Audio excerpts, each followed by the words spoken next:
¿Qué tal? Mi nombre es Edgar Fernández Rivera y el presente video es para la materia El método científico en la psicología y en él vamos a abordar dos puntos. El primero es explicar qué es un experimento y el segundo cómo se elabora un experimento.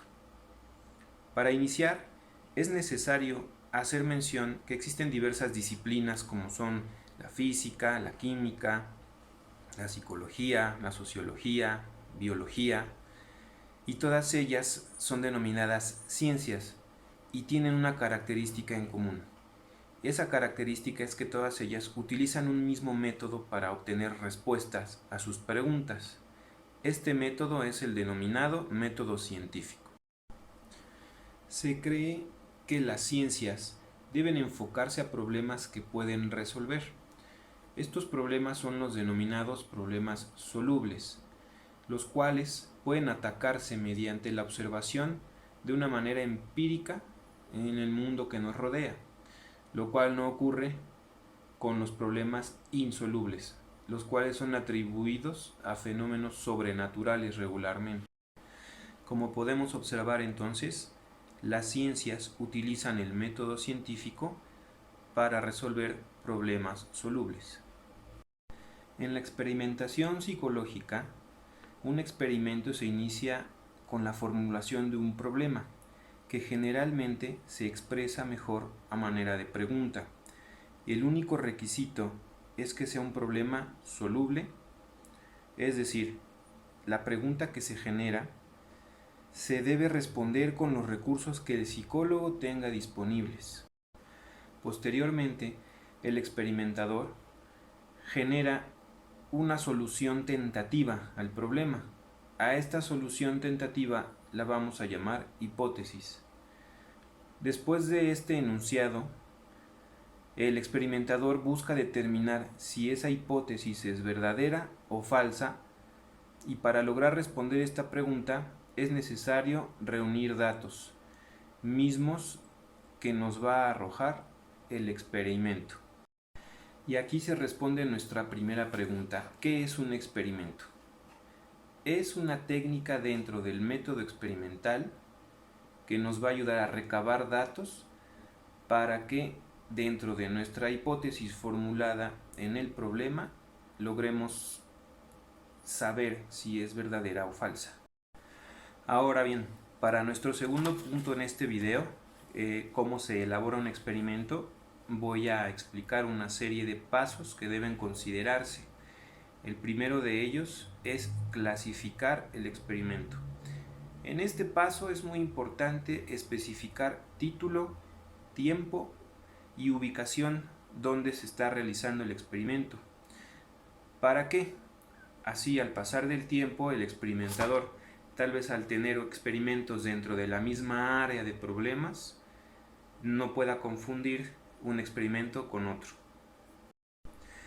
El segundo paso sería consultar literatura. ¿A qué nos referimos con esto?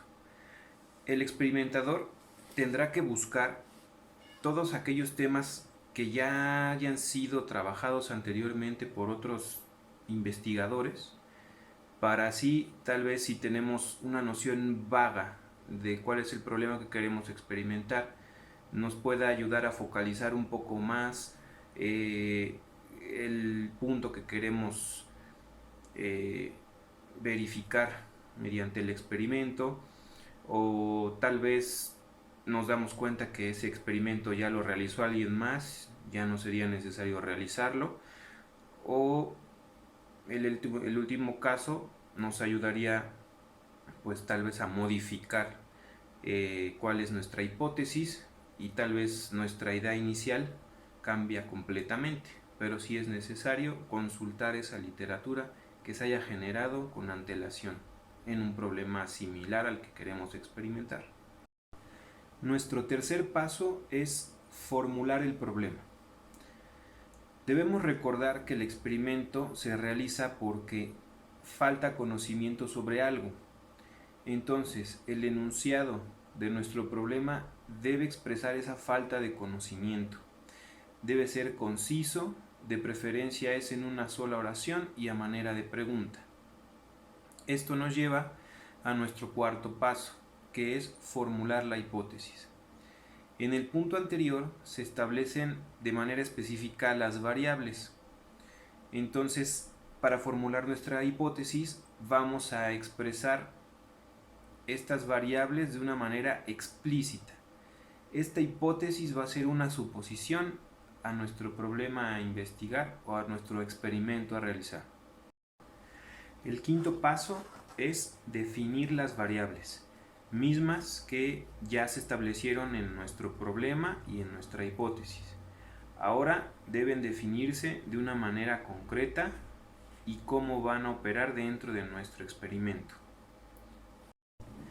Considerando que en todos los experimentos debe manipularse la variable independiente y registrarse los valores de la variable dependiente, es como llegamos a este sexto paso, denominado dispositivos, el cual debe ser de mucha ayuda para el experimentador definir específicamente qué herramienta puede ayudarle a registrar de una manera adecuada los resultados que obtenga de sus variables. Por ejemplo, puede ser una computadora o equipos como un tomógrafo o un electroencefalograma, dependiendo del experimento que queremos realizar. El séptimo paso es el control de las variables. Aquí el científico debe valorar cuáles son esas variables que pudieran contaminar el experimento. Debe medir o tratar de medir todas aquellas variables que afectan directamente a nuestra variable dependiente para poder así tomar una decisión.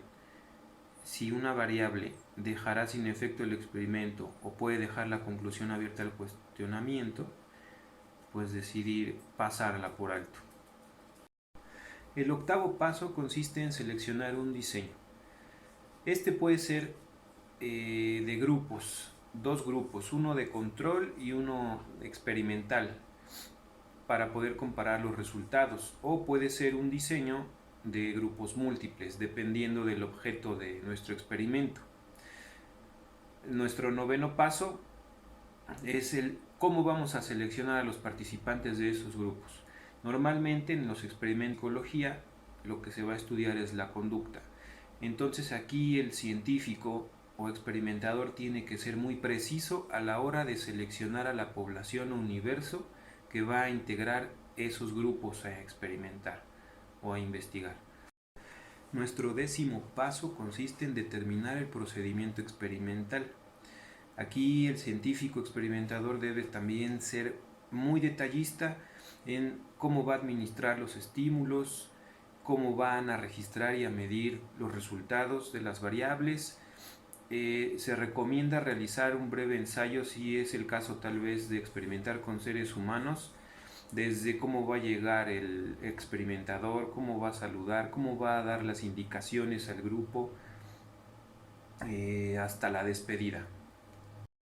El decimoprimer paso es evaluar los datos. Esto se hace con un análisis estadístico. De ahí nos vamos a nuestro paso decimosegundo, que es redactar el reporte de evidencias, que no es más que un resumen de todos los hallazgos obtenidos durante el experimento. El paso decimotercero es hacer inferencias del informe de evidencias a la hipótesis. Aquí es donde vamos a relacionar los hallazgos reportados en el informe de evidencia con nuestra hipótesis para determinar si se confirma o no la misma. Esta etapa es sencilla. Si nuestro reporte de evidencias es positivo, quiere decir que nuestra hipótesis se confirma. Nuestro último punto es generalizar los hallazgos. El grado en el que podemos representar o generalizar nuestros resultados del experimento dependerá de cómo se especificó esa población seleccionada para el experimento y qué también se representó dentro del mismo experimento, siendo seleccionada al azar. Y pues ese sería mi breve explicación en este tutorial. Agradezco mucho el tiempo por escucharme. Hasta luego.